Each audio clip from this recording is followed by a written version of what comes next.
Hi, I'm Dr. Nicola Pless, Professor in Management, co-founder of Responsible Leadership Research and guardian of the Responsible Leadership Initiative.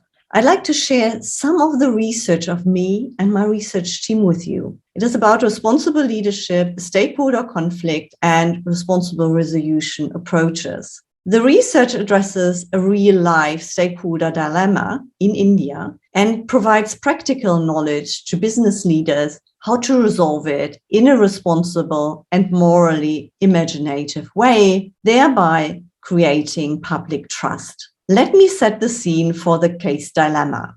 In the early 1990s, an Indian multinational corporation specializing in metal refinery acquired land and received approval from the Indian government to begin work on a greenfield project in rural India, in Odisha, one of the poorest states. However, the multinational corporation faced criticism, resistance, and protest from both NGOs and from the indigenous people who resided in the affected area. This led to massive delays and a decade-long conflict situation. A new CEO was appointed to resolve the conflict and to drive the project ahead. What should a responsible leader do when faced with this dilemma? Should they call a stop or should they press on with the industrialization project? We propose that the better question to ask is not what should, but what could a leader do to respond to and resolve this crisis situation, a technique that requires ethical reflection and moral imagination.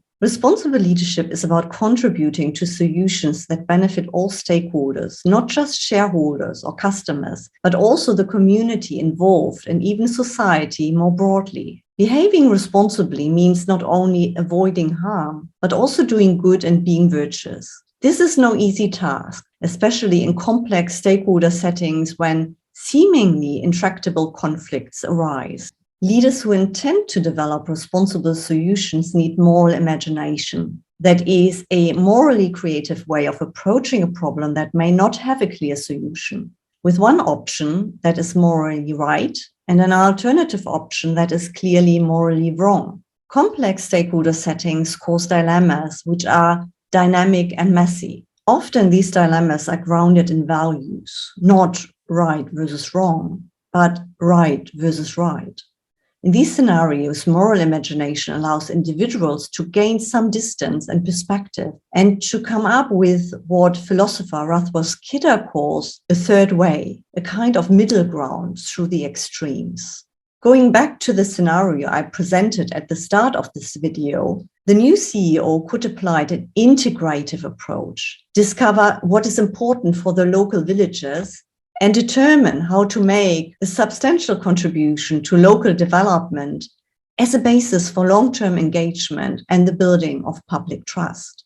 However, in the short term, this would mean that the CEO would have to justify the associated financial investment by focusing on the future benefits and the acknowledgement of the moral imperative to act responsibly toward all stakeholders. In this video, I briefly outlined my research and the work of my research team on responsible leadership published in the Journal of Business Ethics. The full article is publicly available for anyone who would like to read more.